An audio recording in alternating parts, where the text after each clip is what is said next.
It's 8 o'clock, whenever you're ready. Ready?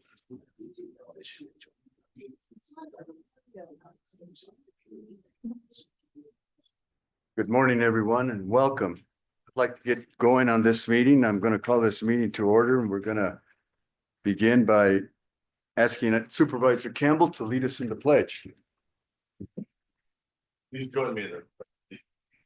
I pledge allegiance to the flag of the United States of America and to the republic for which it stands, one nation, under God, indivisible, with liberty and justice for all. Thank you, Supervisor. Thank you. I'd like to kindly ask you to please mute or turn off your phones. We have quite a crowd here today. Thank you. Okay, we'll begin with our first item of business, call to the public. Anyone out there want to state your name and your title, please? I am Jean Swanison and I work part-time in engineering. I just wanted to let you know that unfortunately I heard yesterday that we did not get an AmeriCorps team for this year.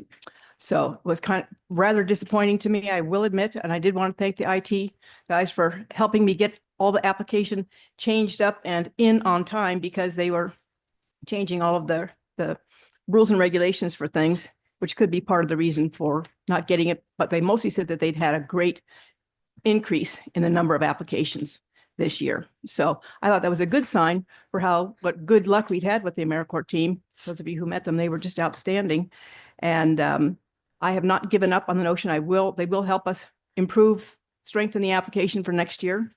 And I'm also looking, although I'll talk to Reed about this first, but I might go with some of the things that they had in mind that you want to go for, having going for real out and out community volunteer to do the same thing. So I've not given up on the notion. It's just AmeriCorps is not on for this year. Well, thank you. Thank you, Jean. Thank you very much. Yes. That was a very good program last year. Okay. Anyone else? Go ahead, Steve. The floor is yours. I'm Steve Amman. I'm a local citizen, and thank you, supervisors and Greenleaf staff, for all you do to help underwrite all the wonderful things that we enjoy in our county. I'd hate to think what it would be like if it wasn't for you. We all know that our great nation was founded on the premise of eliminating tyranny, and we were dedicated to entrepreneurship and free enterprise. And today, we had to fight a war, of course, to get rid of a king. And now maybe we should have thrown out the Great Atlantic and Pacific Tea Company while we were at it. But anyway, that said, I want to thank Supervisor Warren for being at the meeting that I think David Gomez helped underwrite and engineer at the social club last week, where we learned about the pitfalls. It's a minefield trying to get a housing development going. Oh my goodness. And I just wanted to briefly say that Kevin Fowler, who's the economic development manager for Southeast Arizona Association of Governments, did a great job, eloquently explained the situation. And it's beginning to look like the best way to go might be to go back. And that is to go back to the towns that we already have and really work on infilling, cleaning up, rebuilding, recycling all of the places that we could be using, rather than trying to fight that minefield. I don't know. I was a combat demo guy in Vietnam. Mines make me very nervous. So anyway, since I've been here, and I'm sorry to be kind of all over the place. I really have a specific thing, and that's what I want to talk about now.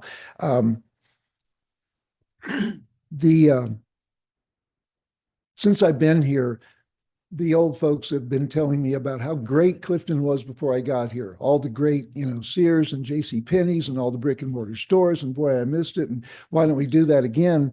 And, it's a new game. It's a new world. It's not the same. And that's specifically what I would like to share with you. The Greenlee County Tourism Association is going to have a Spring Festival this Saturday at the RV Park. We will be there from 11 to 5 o'clock. We want to invite all of you to have a chance to be there and see the face of entrepreneurship today. And can I approach and Yes. cards here that you can use or share? I don't have a ton of them, but we'll pass them out for as far as they go and spread the wealth. Anyway, what this is, I'm sorry. You're good.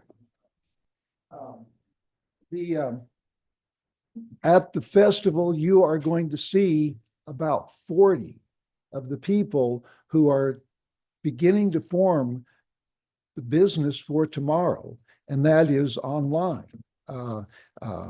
It's the way everybody is moving, let's face it, and just to know that Greenlee County Tourism Association is trying to underwrite, and we're hoping to get a little help from our friends to get the job done, to push the ball over the hill. But I just want to make you aware of how important it is and how it is really the way to go. And so help us to help all of us. That's all I really want to say, except if I know I can't answer questions. Sorry, you can't. Okay. Thank you so much. Will, did you want to? Yeah, I do.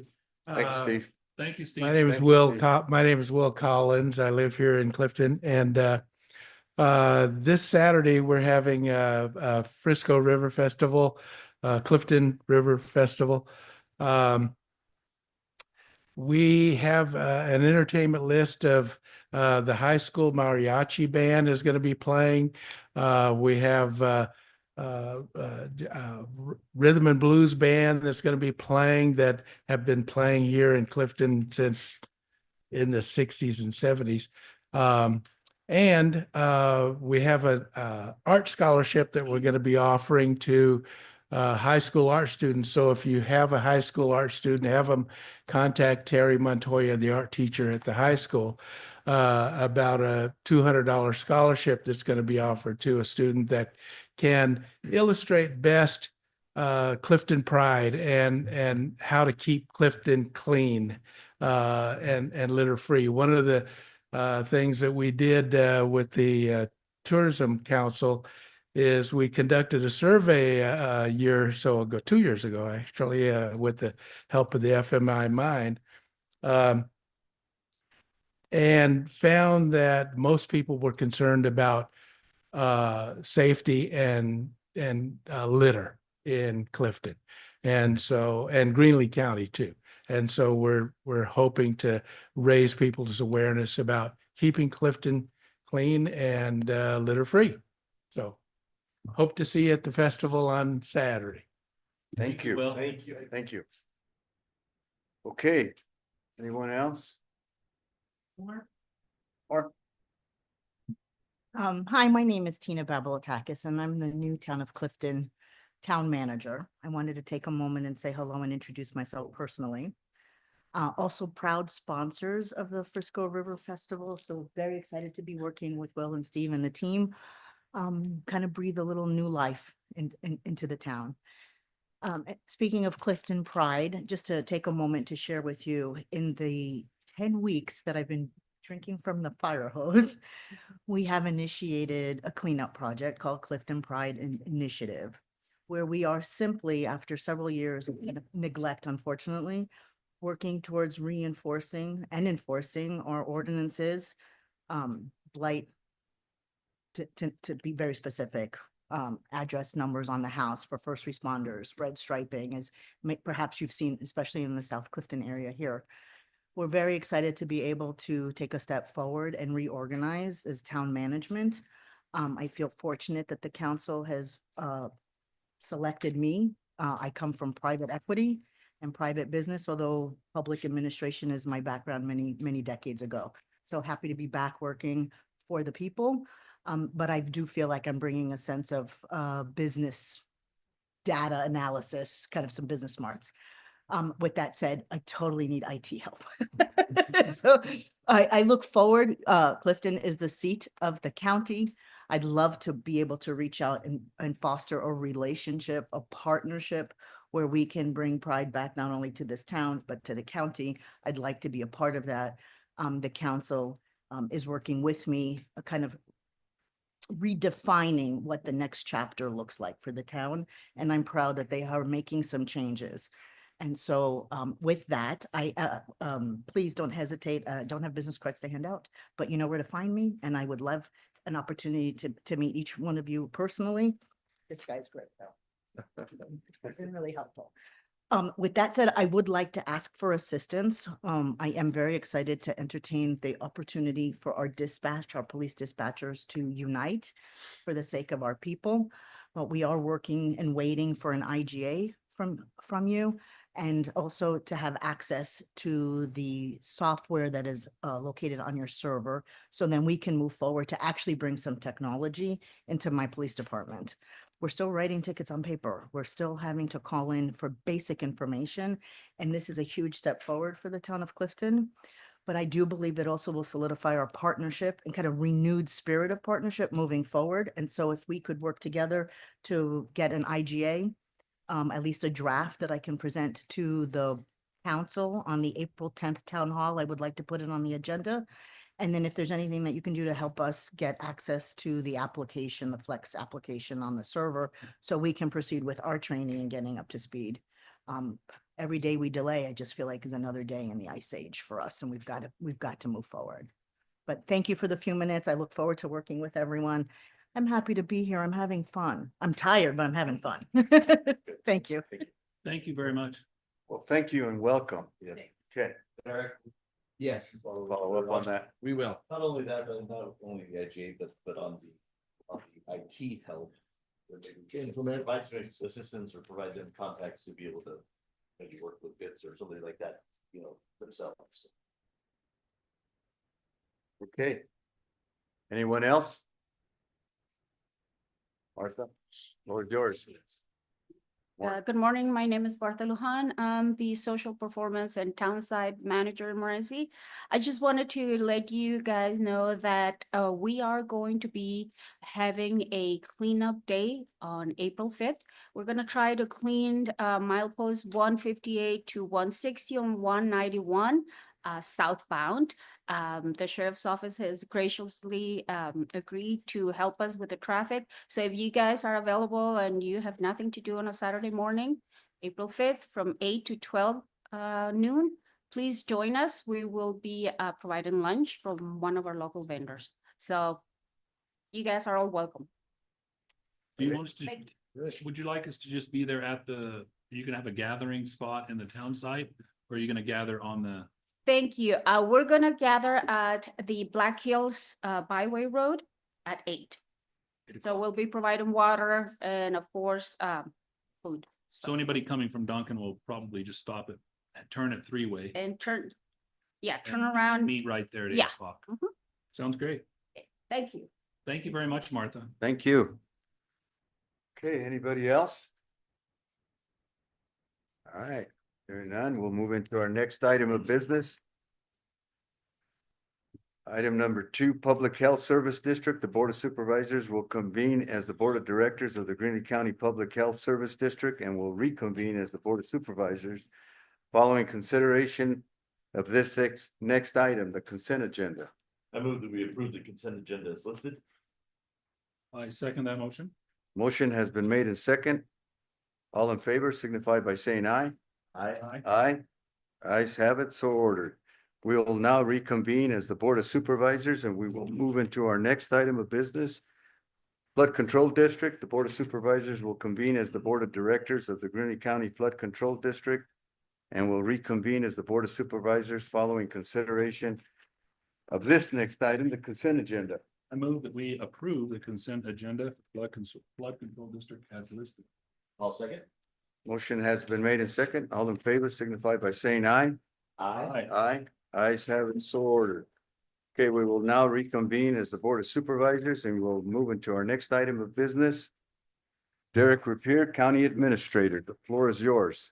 Thank you. I will do some brief introduction. At our last meeting, you recall we discussed how to handle off-schedule or unbudgeted charitable requests. And the board instructed for the coming fiscal year to build in some charitable donation reserve into the budget. But I let you know then that there would be a request coming. It's from the Duncan Public Library.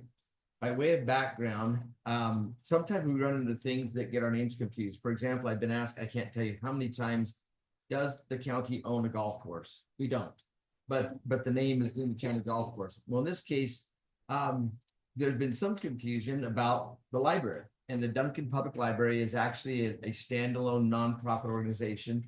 I have been guilty of assuming they were associated with the town in years past, and there's been some assumption that they were associated with the county, but they are a standalone nonprofit.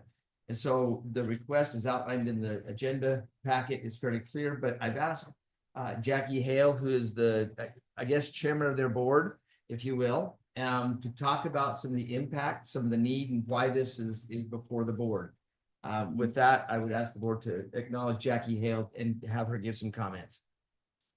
Jackie, the floor is yours. All right. Can I take it with me? It's a nice one. No, just kidding. You can. As Mr. Rapier mentioned, I am Jackie Hale. I'm the board president of the Duncan Public Library.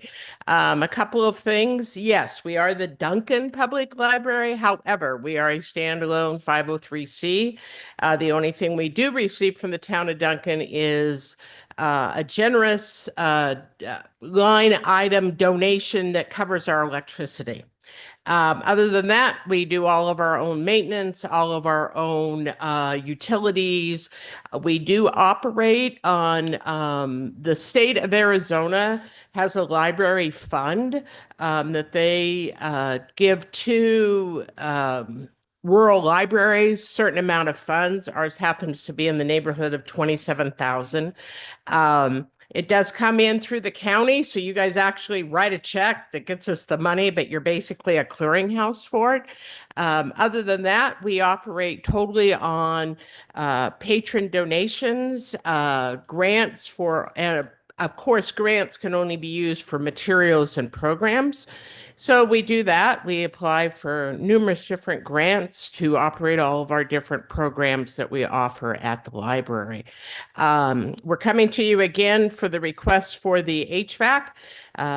It has been, we're limping through our fourth summer we're coming up on of a very poor system that does not work well, but generously we've had volunteers that have come in with a lot of duct tape, and we've pieced it together. Unfortunately, from when we first began this project, prices have increased. So now we're kind of looking at almost double of where we were originally. So I'm coming to you to request funds either in total or part. If you feel part, we will take whatever we can get at this point, and then I will go after more grants to match the rest of it and after donations. We really have to get this system replaced this summer because we will not limp through another summer. So just to give you a little bit of numbers, we actually just had our board meeting last night. In the month of February, the Duncan Library had over 400 visitors. Those come from all over Greenlee County as well as Hidalgo County. And with that, we had checked out, provided over 500 different items to people. And I don't know if anybody has been into your library lately, but we have like a whole cooking section. You can come and check out a mixer or a pressure cooker or cookbooks, cameras, ukuleles, all kinds of science project, tote bags. So your libraries now have really expanded beyond the point of just being books and computers. So that's why I'm here before you to kind of do that and answer any questions that I can help you with.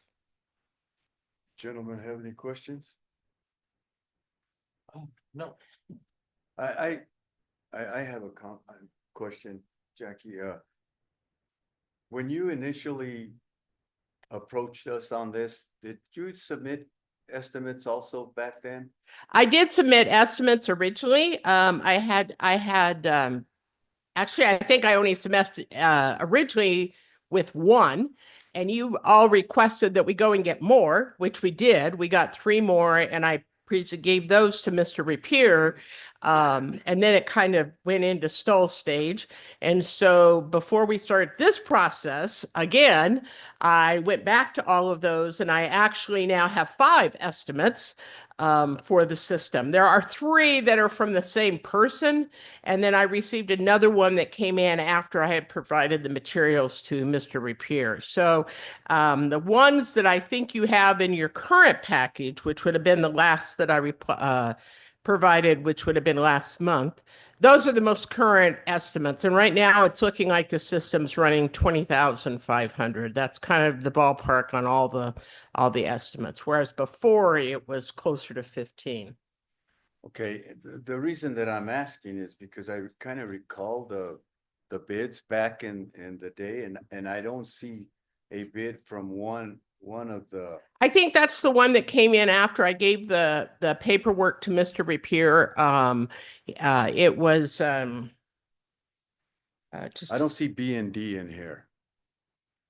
I'm sure they did one. Did I not?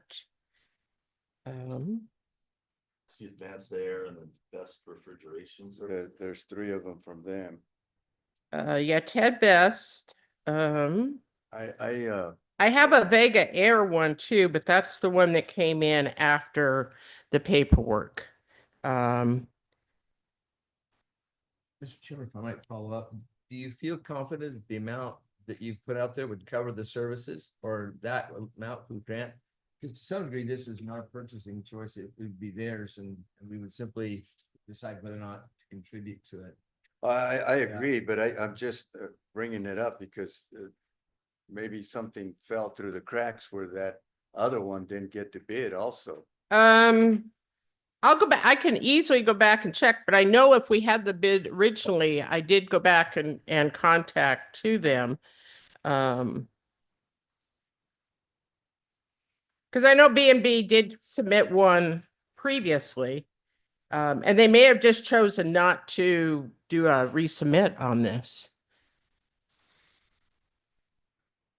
Okay, I just, okay. But I can easily, request to them and see where they're at. I'm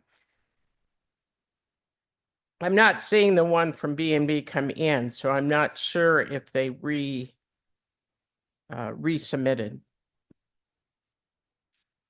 Well, and Mr. Chairman, at the end of the day, it's $20,000, right, or whatever to. Give or take a So little. we have we have to find out what our commitment would be to be able to assist. I You know know, what I mean? I agree. I agree. But yes, I would definitely, throw in or to spend any money, B&D, Webster, who's doing a whole lot of work up in Morenci. Right. And sometimes that's the issue, is because we're small town, small. Yeah. And they don't, yeah. So Mr. Okay, so, Sorry. no. Mr. Chairman, so Derek, your request, I see the request on here is for roughly half. Is that a suggested amount? Correct. I know that we can't do the whole, because that would take up our whole annual. Two reasons for that. One is that it's in the ballpark of what we had planned for some reserve. We have the capacity within our general services budget to manage that, but also the United Way grant for capital improvements is limited to half. So that represents roughly the 50-50 match.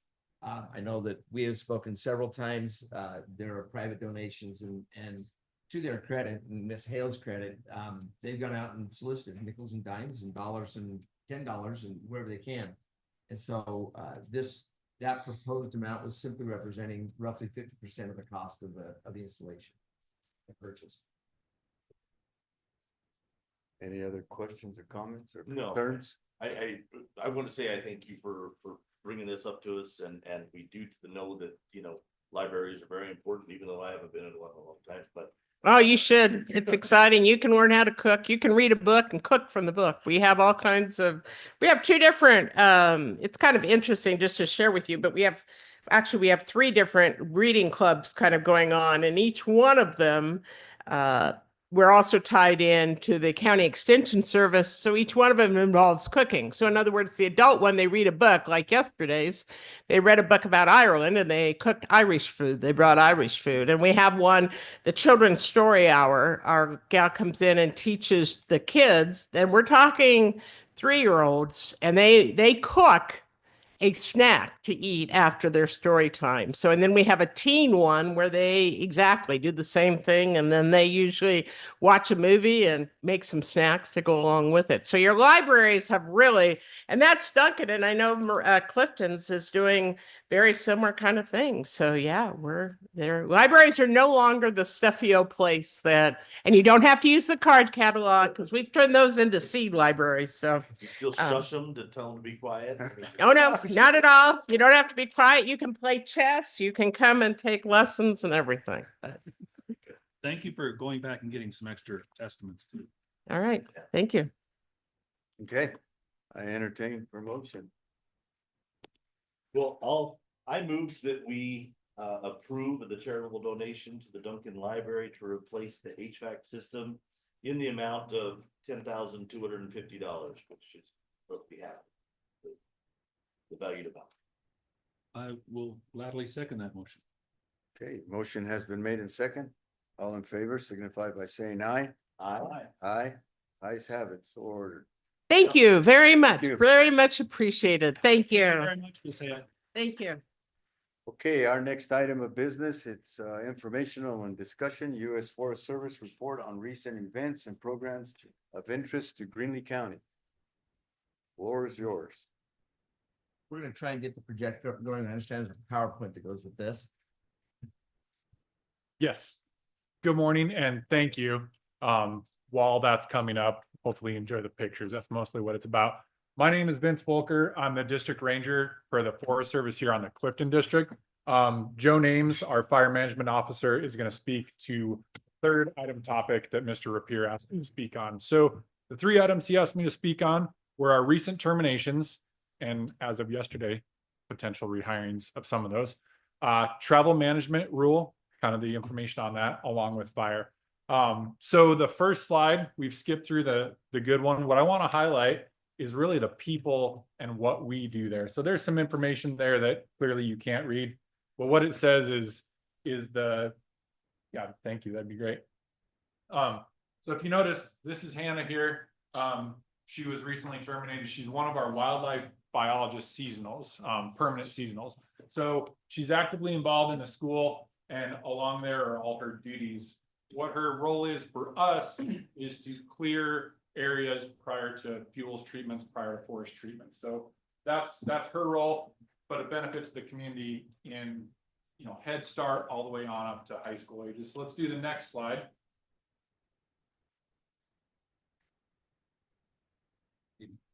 Maybe.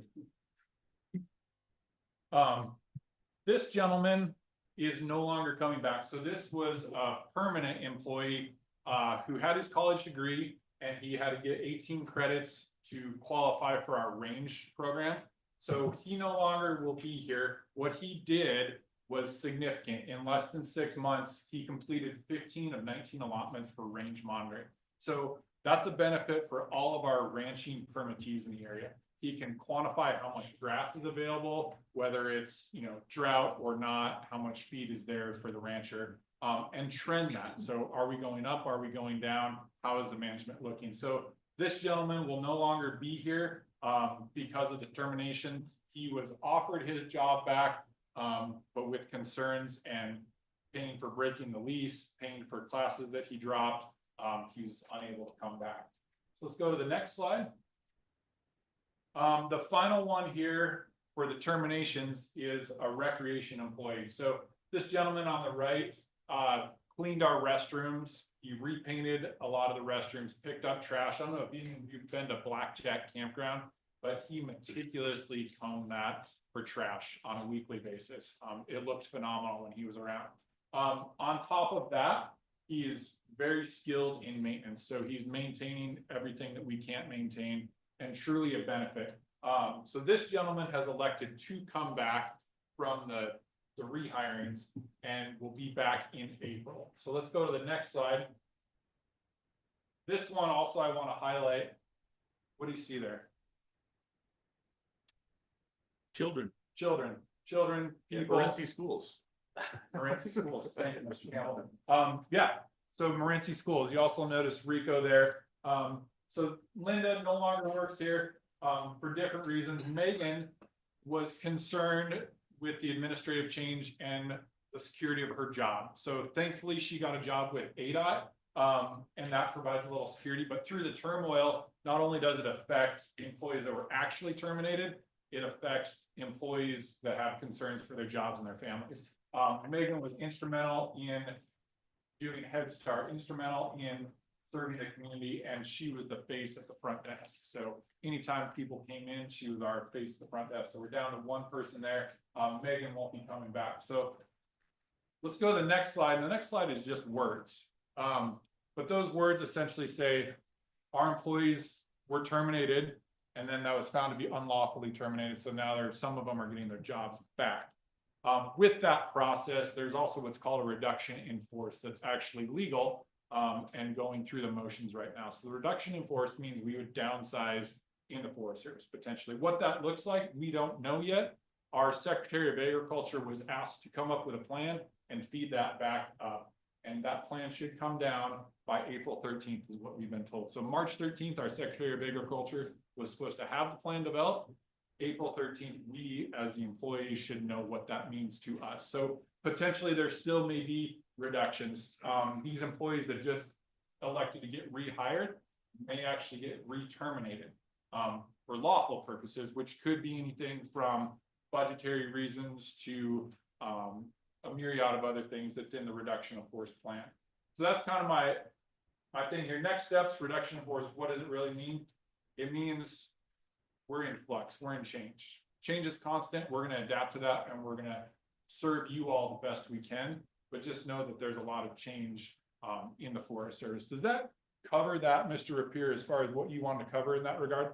Well, we appreciate it, obviously, and board members, this is your meeting, but we've been concerned with all the stories and rumors of terminations, of what impact that has on things like fire danger, like forest health, like permittee, and so that was the nature of our discussion is how do we quantify that? How could we, if possible, mobilize to try and help mitigate that?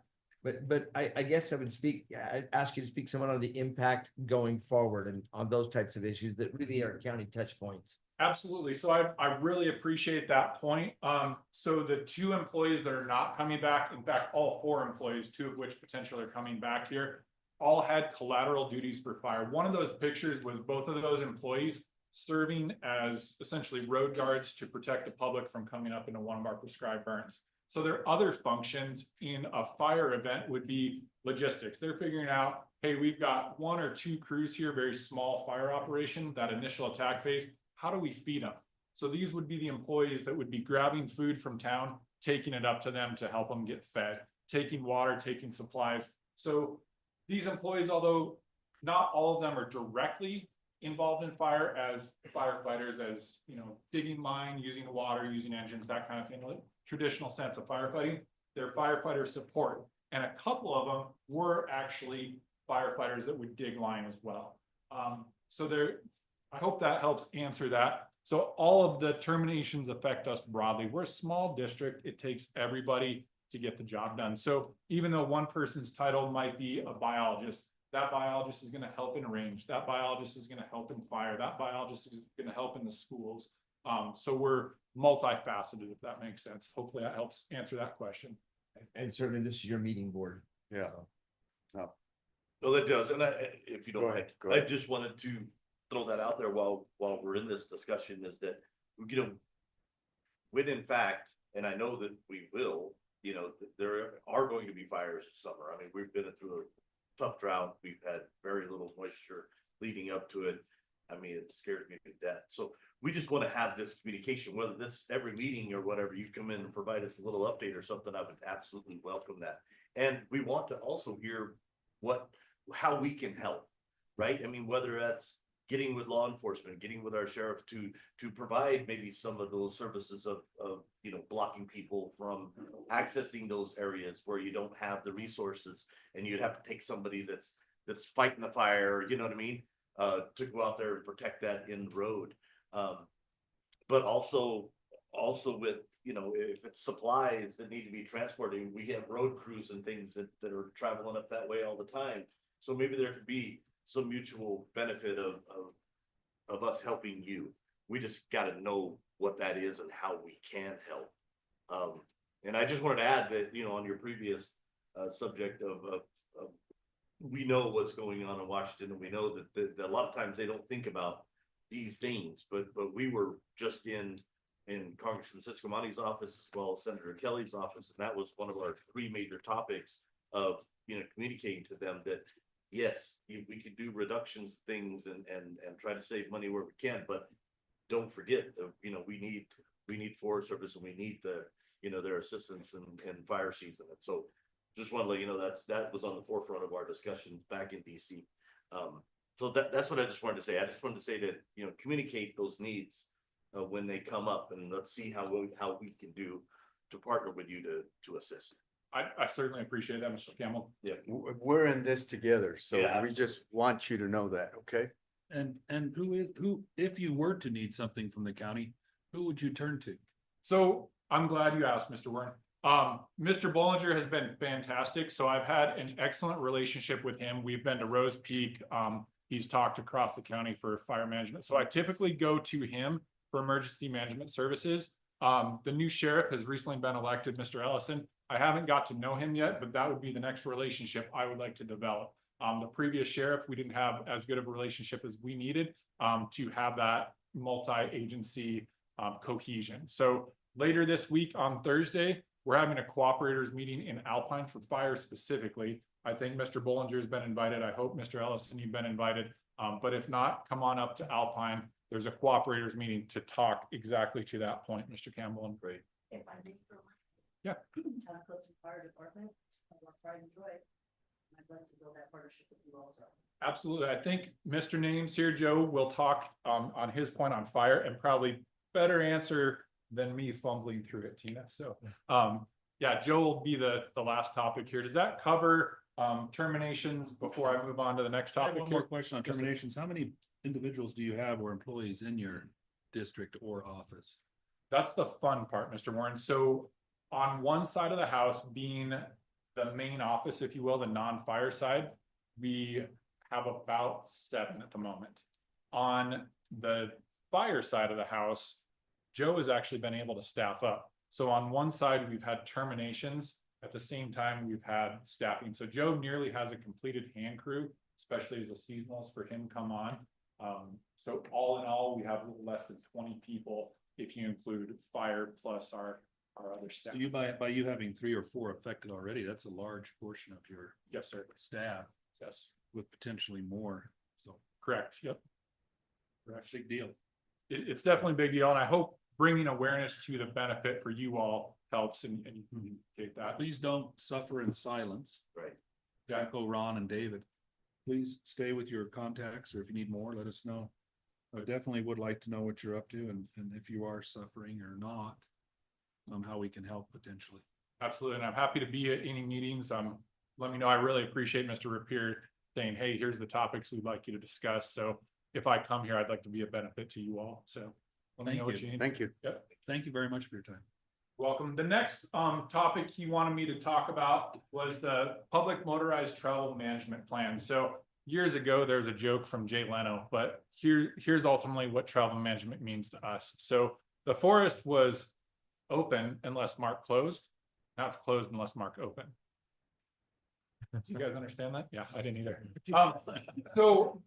But that's the premise of this, right? So what has happened in travel management is my supervisor has signed the travel management decision.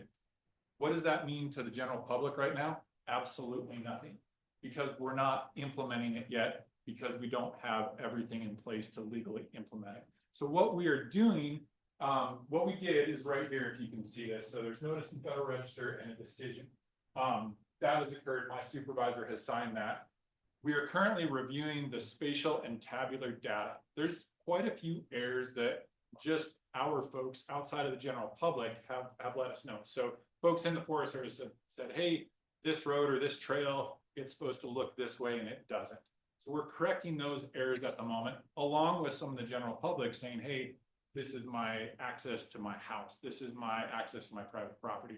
Trying to make sure we have all those edits and corrections taken care of prior to developing the MVM. Once we have the MVM and we publish that, at that point in time, the travel management decision does affect the general public. I have a lot of links here. Aaron, you're welcome to share this out for anybody that wants to take a closer look. So the travel management story map, a GIS map, along with the information website are all hot linked in here. So if you share this PowerPoint out, that'll take you to more information to be specific to any of your concerns. And always come to me if you have any questions. Currently, myself and Paul Hancock are developing the implementation plan with a team of people. So we have a meeting every 3 weeks to discuss where we are at the moment. Last time I checked in with our data folks, they were 5%. So 5% to get to 100%, we're a ways off at the moment. Any questions on travel management? At this point, just to point out, you know, the NOI to the Federal Register happened in February of 2008. So this is a slow process. There've been a lot of discussions since that time. Absolutely, and the slow process, from what I understand on this forest, was due to the Wallow fire. So I've worked across the country. Typically, the travel management process took anywhere from 3 to 4 years. I've been on a couple of forests that have fully implemented it, and they implemented it quite a few years ago, a decade or more. Any other questions there? Good. With that, if there's not any more questions for me, I'll invite Joe Names, if that's all right. If I might ask one more question on travel management, one of the things that our board spent a lot of time on over the last several years was trying to protect game retrieval and off-road camping, so forth. Did that make it to the final rule? Will there be, or is there still some movement on that? I'm glad you asked, and we discussed that, Mr. Rapier. So on the camping corridors and on the big game retrieval, it is contingent on heritage surveys. Heritage surveys are incredibly costly. So the initial version of the MVM is not going to be as fully developed as once our heritage surveys are complete. So to do game retrieval, to do camping corridors and things like that, our heritage surveys have to be complete. So that's on page 7 of our travel management decision, is we will complete those surveys prior to having those game retrieval and camping corridors available. So that goes back to the Jay Leno rule. It'll be closed until it's said open. Yeah, it's closed unless marked open. That's the change. That's really the change, and I giggle a little bit in that, but I hope you can visualize that. Previously, the forest was marked, excuse me, it was open unless marked closed, which means people shot up signs and, you know, damaged them typically. Now it's going to be closed unless marked open. So the benefit there is hopefully our signs stay intact and people look, see where they can go. Is that? Yeah, I know that was an area that this board had focused on over the last several years, are those two areas in particular. And so we hope those heritage surveys are done quickly so people can go get their elk and camp while they do it. Absolutely. Absolutely. Thank you for your time. And Joe has better information about fire. So you want him to answer that. Again, I'm Joe Names. I'm the district fire manager for Clifton Ranger District. I've actually worked on the district since 2009, started as a seasonal, worked to the top of the fire program. So originally from Chicago, but I live in Safford, love Greenlee County. That's why I'm still here. So to touch on a couple points Vince brought up to help paint the picture for the fire program and who's working this summer. So like he said, I've been able to hire 6 more permanent employees. So I'm up to 7 permanent employees. It's a huge difference of the other side of the non-firehouse. And I have, and almost all my confirmation letters, I'm going to have 7 seasonal employees. That'll staff what's called the Stray Horse Fire Crew. So most of you guys are probably familiar with the Stray Horse Work Center up 191. That's where the crew hangs out most of the summer. And part of those seasonals, I actually have 3 local folks, 2 kids from Morenci area, and then there's an older gentleman that fought fire a long time ago but wants to do it again, and he lives in Verdon. So we're super excited to have those folks. And then to kind of talk to your topic, so Lehigh Vizcaíno, I don't know if you know that name. So the Arizona state has different districts around the state. And I think it's called District 12. They encompass all of our forests. So and in their district, lower southern boundary is our forest boundary. And Lehigh just took the state position, and he used to work down here, and he ran Fort Grant for a long time. And anyway, him and I have a good relationship, and part of that is being able to fix and clean up the agreements and the partnerships between the federal side and then local government. And so, like, just a quick tangent is all the local government, Duncan Fire, Clifton Fire, Morenci is a little different because they're more with the mine, but they all have to go through the state stuff before they get to the Fed. So when it comes to ordering that resource through dispatch or even getting qualifications, it's the state side. So again, without getting into too far into the weeds on that, Lehigh and I will be working on to fix that, because to be honest, Clifton, Duncan, they have some good resources that we could utilize to assist us, or even on the Alpine side of Greenlee County, where we can't respond in a generous time, if you will. I mean, it takes us 5 hours just to drive all the way around to get to the community of Blue.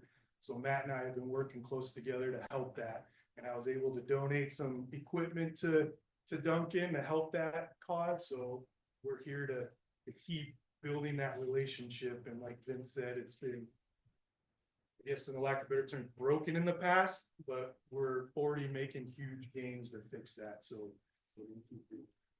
any questions on that before I get into a couple slides here, just to help paint our picture? So the first slide here, I just wanted to touch on, so the map showing, that's the Clifton Ranger District, and our district is entirely in Greenlee County. It says Fire and Fuels Program, but the way I look at it, it's actually Fuels and Fire. We do fuels to help fire. So we have these 3 projects. These are hazardous fuels projects. East Eagle Mud Springs, Mesa, Sunset, and then there's a little gap in the center there that I'm working diligently to connect the dots. And the kind of the big point of my projects that we have is the 191 corridor, keeping that fire wise, fire safe. If we have to use that as a holding feature, or when fire potentially gets to the highway, it's a less catastrophic incident. So you don't have what happened at Rose Peak. You guys drive past that and see all those black sticks, or what happened on the Wallow fire. So far, other than the Bear Fire, which caused that high catastrophic fire near Rose Peak, we're pretty successful on our hazardous fuels projects, which then you can go to the next slide. I just wanted to show you guys a picture of what we're doing in the woods with our hazardous fuels projects that are going to limit reduce the chance of high severity catastrophic fires. So in this picture, this is pre one of our burn blocks. Notice all the dead and down on the ground, all the tight tree canopy. And essentially what this does is creates more heat on the ground, which is going to get to the treetops. And then with a gust of wind, you're off to the races. So we burned it. A year later, took a picture. Grass production is increased. Dead and down is gone. And that's what we're doing across all our projects. On the southern part of the district, it's a scotch different. We're more dealing with like juniper eradication, helping, which goes into watershed improvement. And then in all of that work leads to wildlife habitat restoration. So working with Rico, who joined us today, to be able to properly treat the land. So we're meeting objectives and benefiting everything across the land, which then ultimately everybody likes to go in the woods, enjoy it, right? So that's what we're doing. That's the point of our prescribed fire projects. And then kind of the last one that's my philosophy is the forest has been here way longer than we have and will continue to be here way after we are. Fire has always been a part of it. So we need to make sure we're still adding that into the landscape in a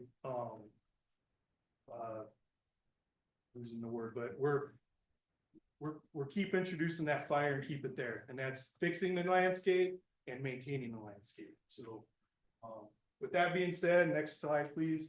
I want to roll into just a little bit of an outlook for the fire season. So I wanted to put the drought picture up. So this is data that was, if I remember, I think it's March 18th. That's the latest drought data. The state of Arizona broken into counties. You can see pretty much all of Greenlee County is red. So that's extreme drought. So the two reasons to that, I want to put this up here. Number one, obviously this paints the picture that it's dry out there, starts ignitions that we're gonna get, potentially might do some movement in the grass or the timber. But I've put these two things up here just to say, human caused, obviously you guys see Smokey Bear commercials and all that. The data is correct. 9 out of 10 wildfires are started by humans, except on Clifton. I've been here since 2009. I can still count on my hands the amount of human caused fires that we've had. So I'm saying, not saying it's never gonna happen, but it's a pretty low potential. Most of our fires are natural ignition. So basically from light. So then that's all based off of project locations on historically speaking where our fires actually start. So we take that data and then crunch it to help us where we're going to the next project or why we have the project. So any questions on this slide before I go to the next one? So, real quick question. Yeah. So does this data determine whether you go into fire restrictions? that type of thing? Good point. So we're currently in stage 1 restrictions. And even though we just got a bunch of snow, a bunch of rain, we wanted to stay in stage 1 restrictions because for 2 reasons. We knew we were gonna get back to that and we're already back to those conditions. Because the rain and snow we just got made 0 difference to this. We need to have months of monsoons to actually make a difference. So, and then just, I guess, to help paint the picture is so on Monday mornings, the forest, the districts and the SO, we do our decision-making process for stage 1 or stage 2 restrictions. And then on Tuesday, the SO folks, our fire program meets with the cooperators, basically in Navajo and Apache County. I work with Matt to let him know what we're doing. And then they all make a big decision. So we're all on the same page that we want to be in stage 1 right now. It'll be stage 1 for a little while. We won't go to stage 2. And all stage 2, the big difference is you gotta make sure there's no campground or campfires whatsoever unless it's a stove. And then, you know, smoking, using welders, grinders, all that stuff's done. And then the next step, there is no stage 3, it just goes to forest closures. And that's a big deal, and that needs to be like extreme stuff. That's gonna be wall of fire type science and data that we find. We're not there yet. It's gonna take a while. We'll probably get to stage 2 sometime this year, but it probably won't be till like that May, June-ish, right before potential monsoons come in. We'll keep praying for rain with no lightning. And we've had, over the years of being here, we all understand the predictions of monsoons is all over the place, right? What they're saying now is gonna be, might be an earlier heavy set monsoon season, but what that means, it just creates a quick kind of fire season afterwards from like August to whatever, basically Thanksgiving these times. So, I've been working with Matt. We'll send that information, weather out, predictions, all that stuff to be able to help everybody understand what's going on above the mine. Or even down here too. It's a little different because it's desert scape, but it's still gonna, it's all related. So thank you. Next slide. And then this is, just wanted to show you guys a product that helps us out. This is through the National Weather Service Predictive Services. And they do it once a month. I don't like going too far out because things can change super fast. But this is what potential is looking for the month of April, red meaning high fire danger. So it encompasses most of our state, Texas, New Mexico. So just so you guys understand that it's dry out there, which you guys know. And that's where we take it's not just, well, it's science data that we put in to make these decisions of stage fire restrictions. Do we bring in more severity resources from out of the state, out of region? So we work with the region to do that. So you guys might be seeing random other green engines or other types of resources driving around. That's why, because We put all that, and the last element of that is again, being here since 2009, we have dirt tanks, we have areas of the district that's drier than it's ever been that I've seen. So we take that into consideration too. It's not just what the raw stations are showing or fuel moisture shows. So I think that was it. So that's my end of my spiel. Any other questions? I appreciate the information. Yeah. That's what we need. Mhm. That's tools in our toolbox to be able to try to make, different decisions made than Right. might be. So, and you'll share that Absolutely. PowerPoint presentation? Okay, good. Yep, and then I'll keep updating because I put together now we're getting into more of the fire season. It's early, but it's fire season, kind of a date or a weekly kind of what the next week looks like, so I can share that information out to you. And so you guys can see what I'm looking at to help paint the picture for the needs and the potential that's out there. Thank you. And your contact right here with Matt. we Correct. Couldn't get a better man to hook up with and Correct. utilize him. So far, so good. Yeah. Mr. Chairman, if I might take just a couple minutes, I really appreciate the depth and the deep dive into the fire season. Two of you were around through Rodeo Chetasky and Wallow and that stuff. Supervisor Warren was not. One of the lessons that came out from the Rodeo Chetasky fire, which was the first large catastrophic fire in Arizona of that scale, was that there wasn't an easy way to cooperate. So by the time Wallow came around, so the Rodeo Chetasky fire, people were sending, various police and fire and it was a challenge. But then Wallow fire came around, there had been a statewide memorandum of understanding put into place, which we are a part of, where if a fire breaks out anywhere and there are resources needed, the alert goes out and anybody who has resources to contribute can do so. During Wallow fire, we made some of our road equipment available. Certainly the sheriff can deploy his folks wherever the public safety is needed. That can be helpful. One of the challenges we face, unlike Clifton, who has a fire department, is counties by law don't do fires.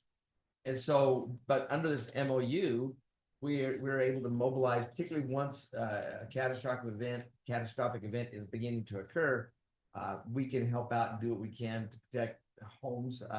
We sent deputies up during the all fire up in the Alpine area to help evacuate and help monitor.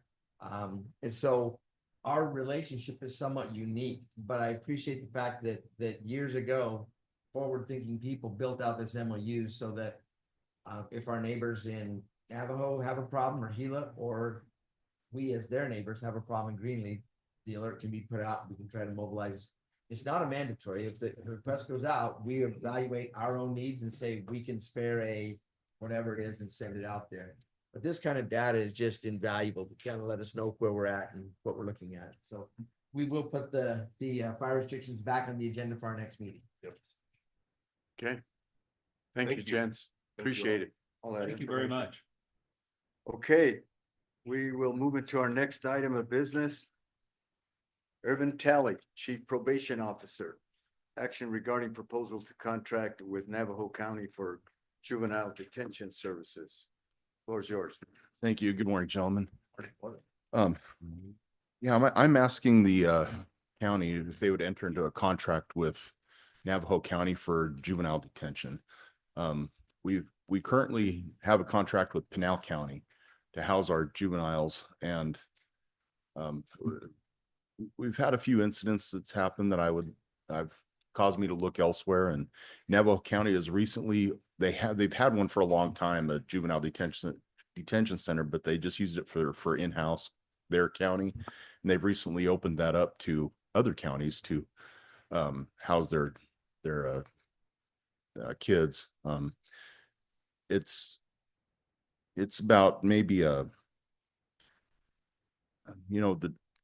about 3.5 to 3 hours 45 minutes to Pinal County, and it's about another maybe 30 to 40 minutes longer to Navajo County, to Holbrook, which is not a huge, that's not unmanageable.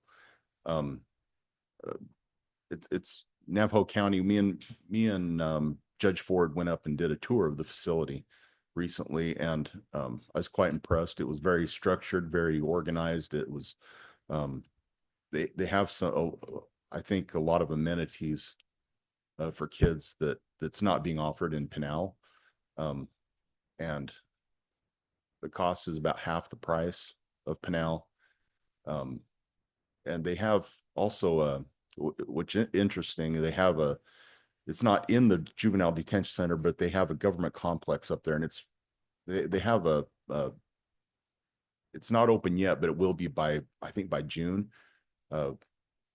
It's a substance abuse and mental health facility that's going to be owned by the county of Navajo County, but operated by CBI, which is a substance abuse company, and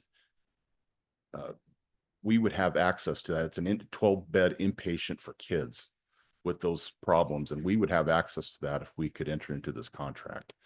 I think I don't want to lose the contract with Pinal, just in the event that something happens that we need to utilize that instead of Navajo, but I would like to additionally add the Navajo contract if possible. I have a question. Sure.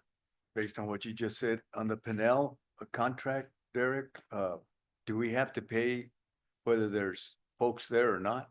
It's a user base. So if we take a Yes. juvenile there, we are charged a fee per day for their services. We provide transport there and back, which has been an issue that Irv and I have been working on for some time.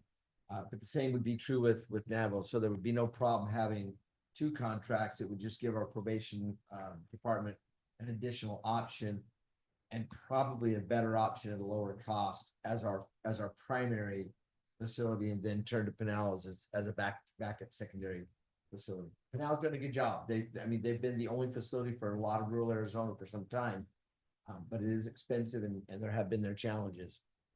With more to offer and less to pay, that sounds pretty enticing. Right. Yeah. The weather's Okay. better. Yeah. Yeah. Anybody else have any? Yep. So if we're not using it, we're not being charged. No. That's correct. Okay. I entertain for motion if nobody has any more concerns or questions. Why move that we approve of the contract with Navajo County for the juvenile detention services as presented? I second that motion. Motion has been made and second. All in favor signify by saying aye. Aye. Aye. Ayes Thank you have very it, much, so ordered. gentlemen. Thank you. Thank you very much. Okay, our next item of business, Tyler Attaway, Commander, and Eric Ellison, County Sheriff. Floor is yours. Morning, gentlemen. Morning. Tyler Attaway, I'm the jail commander for the Greenlee County Sheriff's Office. If I can approach the board and hand out information we received with the agenda item notice. I just wanted to have an answer.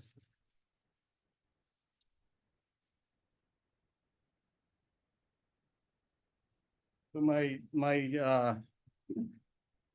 reason for being here today is follow up on an agenda item from earlier this year where you gentlemen discussed possibly changing organizational structure within the county if it's an emergency. And the reason I'm bringing this to you today is because I feel this is an emergency need.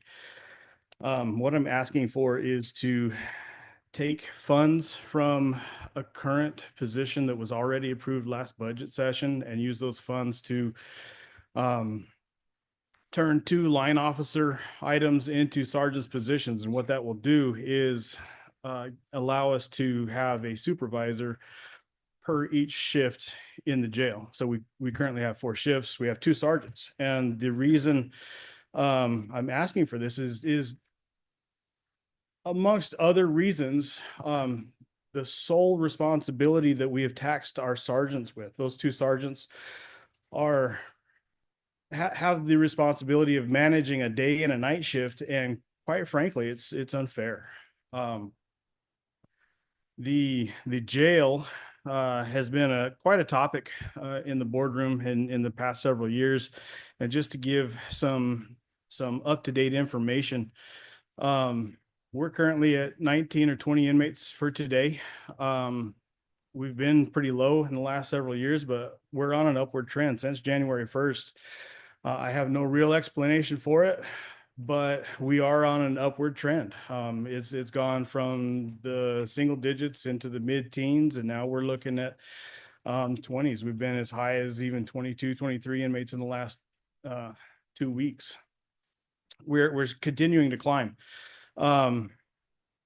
Year to date for 2024 and 2023, we were about 420 intakes for the year. Right now we're at 120. So if that trend continues, we'll probably be in the 550 intake area by the end of the year. And that all translates back to our mid-level managers within the law enforcement realm. We constantly praise and thank our mid-level managers, because that's where the organization lives and dies. If those mid-level managers aren't managing their tasks, but also following the path that administration lays out for them, it all crumbles.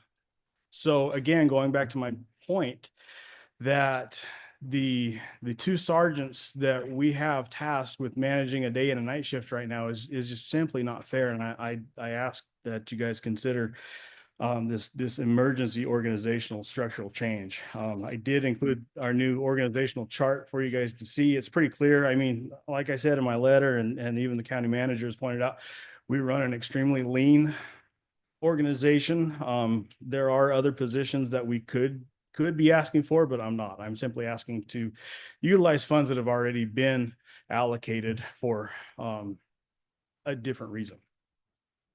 And with that, I'll stand for any questions. Go ahead, Ron. So based on the new org chart, the lieutenant position would be removed.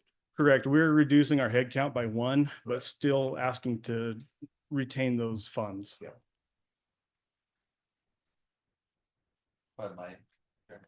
I just want to say that I reviewed this. I'm in agreement with Tyler on this. This is a good move. It will keep our hours under control for our sergeants that are there. So we'll actually have a person on shift and they can actually disconnect when they're not at work, which is, I think, beneficial. I was going to ask that too. So that'll reduce the overtime. It should, yeah. And really what we're worried about, and honestly, it's fair piece from Tyler, is just burnout. Besides burnout, that's what I was gonna mention. They're there. So Yeah. if we're getting some extra help where they're not having to get those calls at night, it's Yeah. very much. Because the unfair side is they are hourly, they're not salary. So, I mean, we could attack this from a salary side, pay them a little bit more to be on call 24 hours a day, which they already kind of are anyways. But again, as line level managers, I just don't see that as a fair task. I think we can do better with changing 2 line officer positions and dispersing that responsibility.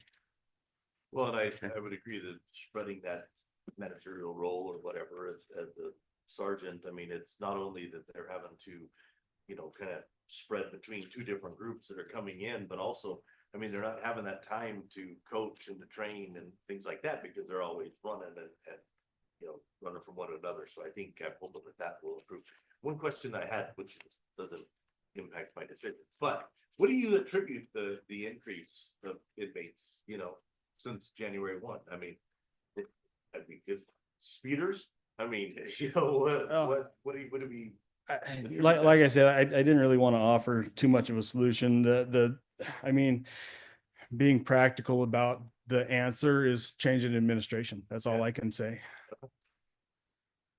Okay. Yeah, go ahead. You're on the. So it's very simple, is we're being more productive. We're managing our people, better schedules, just doing all those little things that law enforcement should be doing. We're there in places we weren't before. We started our investigations. We now have 2 investigators. So that wasn't being done prior. And so we had these major cases that were coming in. They just were being neglected. We are stepping up. We're getting those cases and we're moving forward with them. And that's what you're seeing happening in the jail. 19, 20 we're at right now. It's going to climb, guys. We're going to have more in the jail. It's just the trend that's happening.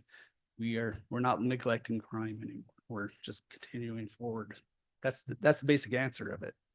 I have a quick question, Sheriff, in regards to the folks that have been driving 90 and 100 miles an hour. I hear and people ask me and everything with what's going on. Can you touch a little bit on Absolutely. that? So we are currently trying to get I'm gonna ask the sheriff, tailor that to why that affects jail sergeant. sure. Go ahead. So we have stepped up. We know 191 has been horrendous and it's been going on for quite a long time. What we have joined with DPS and Graham County, and all three agencies are going to start working as a team to stop this erratic driving. It was a hard stance, saying, hey, we're going to enforce it to the maximum. And that's going to jail if you're criminal speed, reckless driving, aggressive driving, road rage. We're going to put you in jail, and we're also going to tow your car. That was a hard stance to take, but something had to be done because nothing was changing the situation. And once we've done that hard stance, already you can see a trend, slower drivers now. We still have a problem. It's still continuing, but as long as we keep doing our job and we keep enforcing the law, you're going to see that hazardous highway stop. It's going to start being better. We are currently going to have some meetings coming forth on continuation of the 191 road problem. And so that's going to be with Graham County, ADOT, and Freeport. We're going to invite everybody to have this meeting and then try to resolve it once and for all, and have a plan that is effective, continuously being effective. Do I have the manpower to always put all my deputies out on 191? I don't, but it's a need right now. And that's what we're doing. We're addressing that need. With that being said, our jail count is going up, very rapidly because of 191. And what Tyler's saying is we have all these bookings, people are getting booked in the jail, and we just don't have the staff for especially supervision. When we started office, we had 4 inmates in our jail, just 4. And now we're up to like 22, so that's a big difference, especially with supervision. And that's why we need these positions. Great way to bring that around. Yeah. Yeah. Keep us out of Thank trouble over there. I have one more question. Go ahead. Supervisor. Your liability is better with the 4, this is from Mr. Attaway, with the 4 supervisors, correct? If they're on site at the jail rather than receiving calls on off hours? I mean, yeah, anytime we I can. know that's kind of an open question. I want to know professionally from you what your thoughts. Bottom line, yes. We've even been, it's been pointed out by the insurance pool that we should have a supervisor per each shift. So I think I think it would me behoove personally, obviously, this is the move I want to make, but absolutely, this would definitely help out with liability. I definitely think it would too. I think that's a question you're going to be asked from your insurance groups if it isn't addressed. That's just my thoughts. Thank you. Okay, thank you. Thank you, gentlemen. Okay, gents, I call for a motion.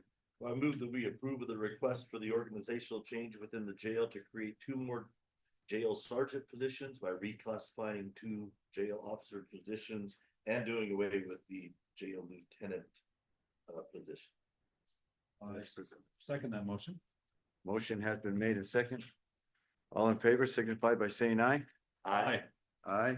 Ayes have it, so ordered. Okay, we will move into our next item of business. Austin Adams, Chart Director. Floor is yours. Thank you. Thank you, gents. Thank you. All right, Gene. Chairman, thank you so much. Austin Adams. Topic because everybody just left. They left me. Yeah, they don't want to hear about it. Don't get So complex. We're interested, Austin. We're interested. it's a boring item, so that's okay. But expensive. It is, yes. So this item is based on our last request when the sheriff came up to request laptops and docking stations. Unfortunately, the docking stations that were attached to that last invoice were just cradles. They did not have any portability. All they did is hold the computer.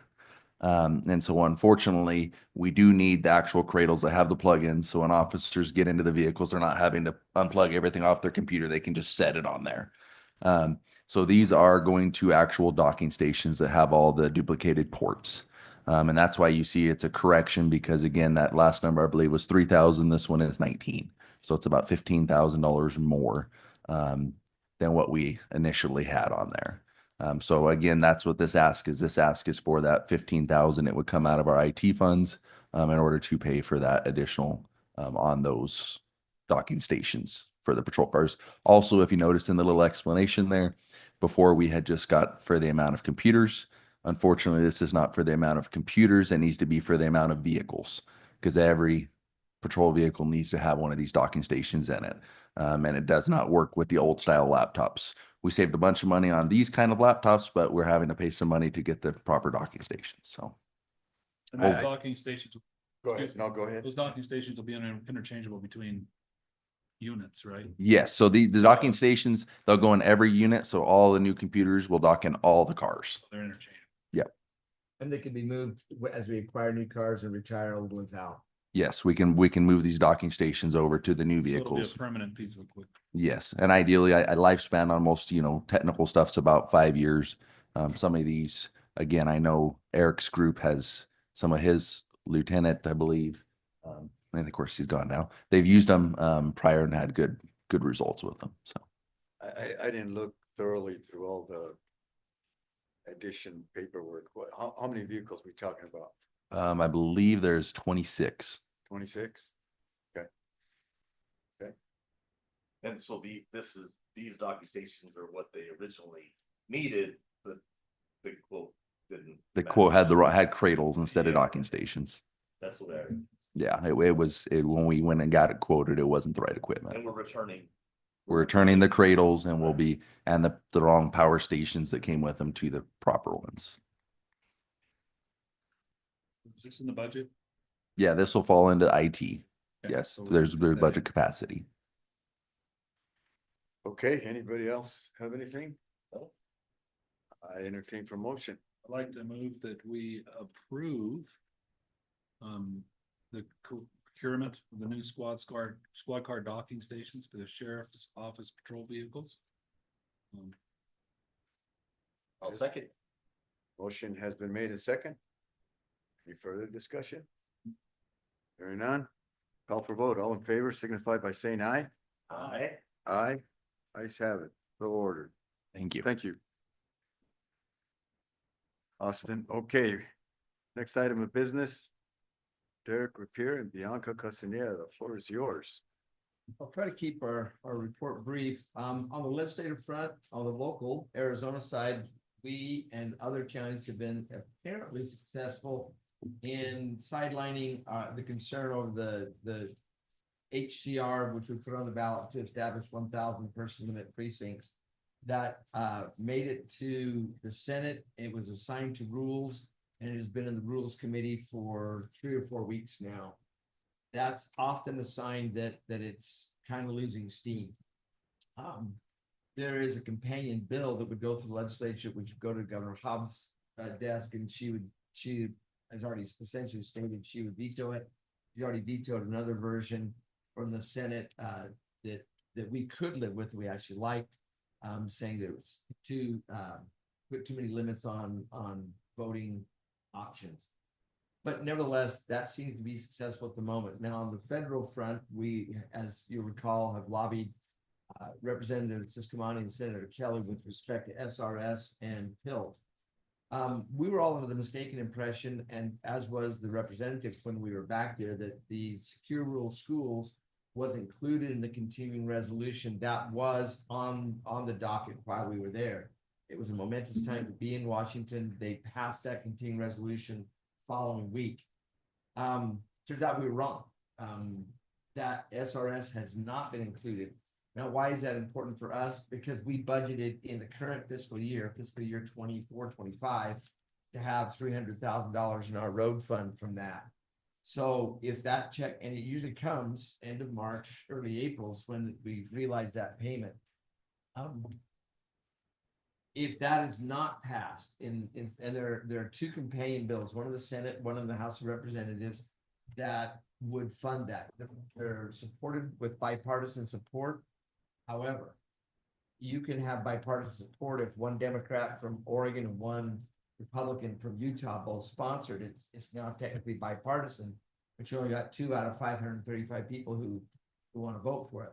And the challenge right now is the climate in Washington is certainly not spend money. It's cut, cut, cut, cut, cut.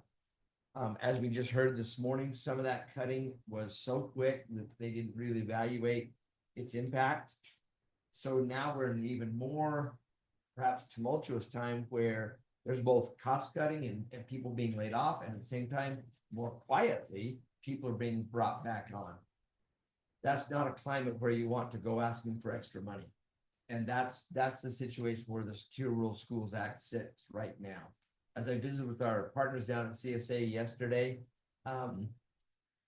they're not particularly optimistic about secure rural schools. In that regard, I've been working on a letter to send to Representative Siscomani. He's in the best position to try and push that because he sits on the House Appropriations Committee and he's in the majority party. Albeit a 1 or 2 person majority, he's still in the majority. So I've asked county supervisors to help me draft a letter with some specific information about secure rural schools. The data we supplied, he and his staff while we visited with him will be very, very helpful. As you recall from our meeting, he and his staff were very interested in the charts and data that we supplied. Some of that was statewide, some of that was his district. So we will follow up on that, and I will either track you down for a signature or ask to use your electronic signature so we can get that out probably late this week or early next week. I asked for a time frame. They said they're not sure. Like I said, there's so many things, so many disruptive things. You may have heard on the news last night or this morning about a chat that was taking place where they inadvertently included a reporter on the chat. While that probably doesn't make a whole lot of difference in the long term, it creates a commotion that distracts from the real work that needs to get done. And so turmoil and uncertainty seems to be the word of the month. And maybe for the first 2 quarters of the year, we'll see. Given that background, we will again on our budget be taking a conservative approach. I cannot say enough about the work that Renee has been doing on our budget. He's managed a very difficult audit process with a lot of back and forth with our contract auditors. The county has been switched for fiscal year 24 to the Auditor General directly. And while that may be a more onerous process, we're actually looking forward to some clarity on some things that we've had questions about for the last 3 or 4 years. But while managing that, he's also managed to put together a trial budget, initial budget. One of the components of that, obviously one of the biggest components of that each year is what kinds of cost of raise or merit or what type of incremental wage increase would the board consider. The budget has been tentatively built with 1%. That's an extremely cautious way to go. We have some data out there. The latest I looked late last week, was that the national inflation rate is 2.8%. Phoenix actually has been a little bit below, and they don't measure the whole state. They measure the Phoenix metropolitan. That inflation rate has been a little bit below the national average.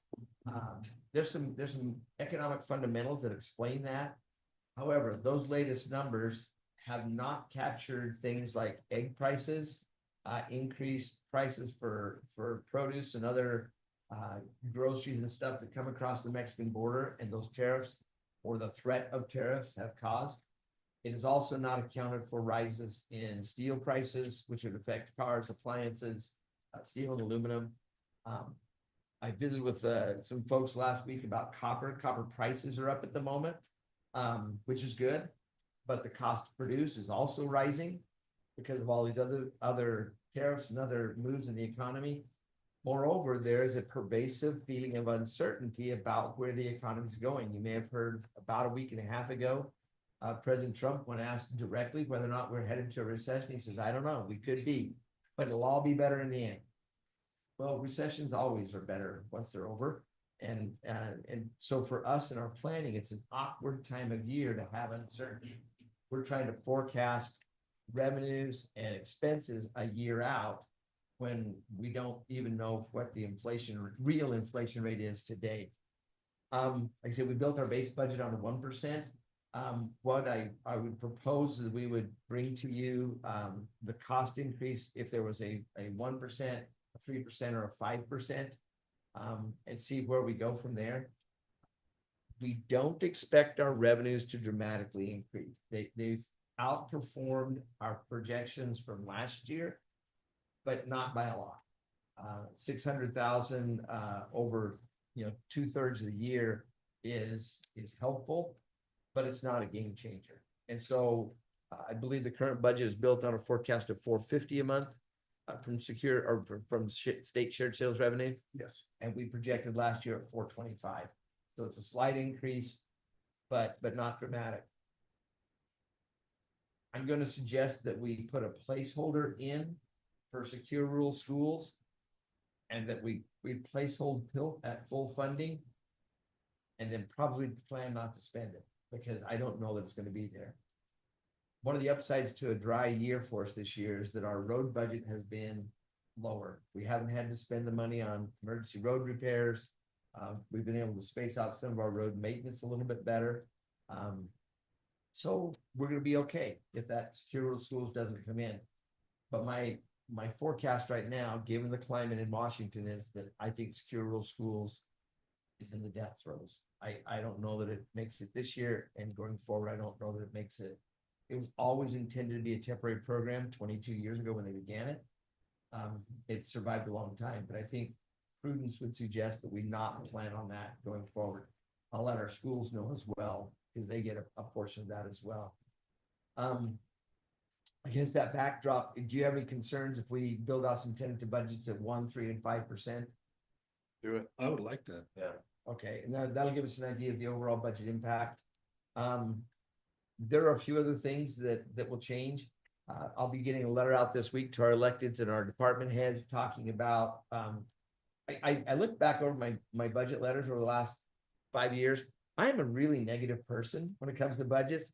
There's always a reason to be pessimistic, and I seem to be able to find the cloud behind every silver lining. But the watchword this year is uncertainty. So we'll be asking for, forecasted capital projects. We need to finish up on some capital projects we're already on. And so against that backdrop, that letter will go out, and we'll begin sitting down and meeting with each individual elected and department head over the next few weeks. Find out what their needs are, find out if there are any, position changes, any new positions that we can consider, and we'll start bringing that to you. Probably at our next meeting, we'll have some budget work sessions, with some proposals. I said it'd be short. There's a lot of information. I can't emphasize enough that we're trying to budget a year out in a time of tremendous turmoil and uncertainty. Frankly, on a federal level, like we have not seen in many, many years. Sometimes it's bad, but sometimes in budgeting, if it's bad and you know it's going to be bad, you plan for it. If you don't know what it's the uncertainty that makes budgeting a year out a difficult thing. Well, in the past, we used to just worry about PILT and SSRS, and then now it's everything. It's all rolled into one thing, and it's crazy. I've asked, particularly the county attorney's office, the sheriff's office, and the health department to each look, because they're the three departments that receive the most grant funds.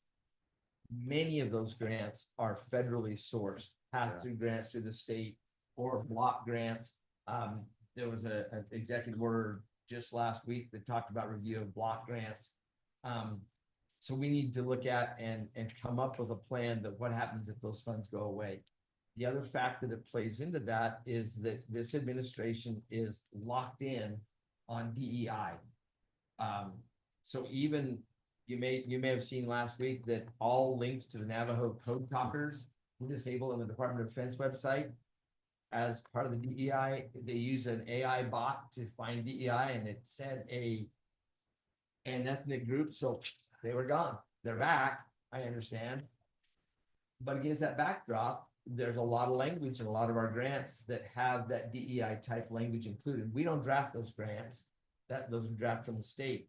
State is supposedly trying to scrub all that language, but even something as simple as our broadband initiative, which is BEAD, stands for Broadband Equity access, I can't remember, that word equity may cause a problem, regardless of the substance. Again, that just adds an element of uncertainty in our three, largest grant dependent offices. I wish it weren't so, but there you have it. Go ahead, Russ.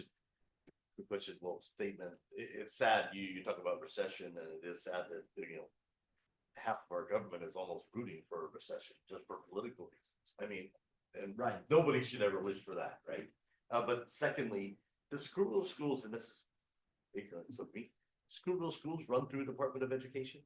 Is there any tie? It does not. It actually runs through the Department of the Interior, actually the Department of Agriculture. Agriculture, through the Farm Bill, right? Yeah, for Farm Bill and for forests.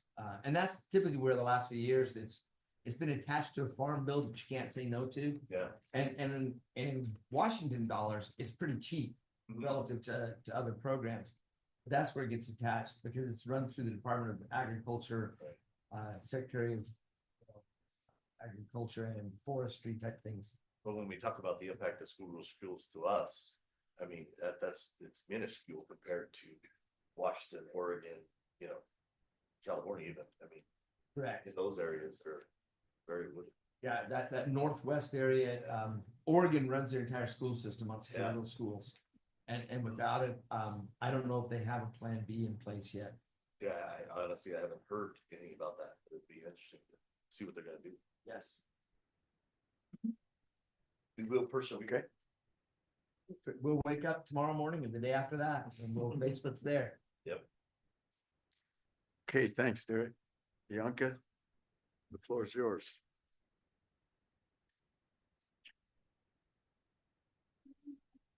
Not much going on, the meetings the rest of the week except the 28th LPC. All that's on the schedule for March. April LPC meetings every Friday. First board meeting is on the 8th. County managers is on the 11th. April 16th, Wednesday is eco and small counties. CSA on the 17th. And our second board meeting for the month of April is on the 22nd. I have for April. May, our first board meeting is the 6th. Tico, small counties on the 14th. 15th is CSA. Second board meeting is on the 20th. The 22nd, Morenci and Duncan Junior High promotion, the 23rd, Duncan and Morenci High School graduation. That's right. It's gonna get sad. It's gonna be harder to say. You can't call in. We're closed on Fridays, so. The 26th Memorial Day, our offices are closed, and that's all I have for the month of May. Well, just one for March 27th is the Gila Idol. Then there's a couple from Green County that are participating, and so that's in. Is that the finals? That's the finals, yeah. So that's this Thursday at 6:30 at the David M. Player Center in Safford. So. It's coming Thursday, right, Ron? Yes. I heard on the radio today that somebody locally has an audition with the show on TV. Yeah, he American Idol. Idol, American Idol. Zaylee Windsor. So this Zaylee Windsor won Gila Idol here in Safford 2 years ago, and she's actually going to be on American Idol this weekend, the 30th. And so we're not supposed to know what transpires, or we'll see what happens. But she actually made it to the American Idol, so that'll be on this next one on the 30th. I heard that on the radio this morning driving in. What's her name again? Zaylee Windsor. Yeah. Okay, thank you, Bianca. We'll move into our next item of business, consent agenda. Entertain for motion. I move that we approve the consent agenda as listed. I second that motion. Motion has been made and second. All in favor signify by saying aye. Aye. Aye. Ayes have it. Lord, okay. We'll move into our next item of business, supervisor reports. Anyone? None for me, but unfortunately I wasn't able to hit the Small Counties Forum and CSA this last week, but I know that we were represented by Mr. Worm and others, so I'll let them talk about it. Well, I don't have anything either because I didn't attend, and I want to thank Will and Derek for I'd like to thank, stepping in and thank you for stepping in for me because I couldn't attend, and so I'll let you report. I got to report the small county group. Great experience. We were able to host that. We had a great meal. We talked and discussed in the evening session about perhaps looking more toward working with the legislators, having a more open forum with them, having more of the legislators visit us over at the small county forum. It was met, I'm sure Derek and Bianca can confirm that it was met with enthusiasm and looking forward to moving toward more of that. Senator Gowan visited us, updated us on some of the rural funds and the potential of that happening. We also had a discussion about the precincts and the status of is it that 2002 bill that's going through that is currently not out for vote yet, but it's still up in the air as to where that's going to head, where the final decision will be there. So we had a lengthy discussion there. Other than that, things went very well. Great discussion. Looking forward to next month and moving ahead. So thank you very much, and thank you for the opportunity, David. Welcome. Thank you. Okay. We'll move into our, nope, we're going to take a 10-minute break before we go into executive session. All right.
Where's my sheet? Okay. Moving into our next item of business. What I'm going to be adjourned into executive session. I second that motion. Motion has been made and second. All in favor signify by saying aye. Aye. Aye. Let's have it. Okay, we are now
We're good? We're back in We're good. there, back in. Okay, we're back into regular session and this meeting is adjourned. Thank you.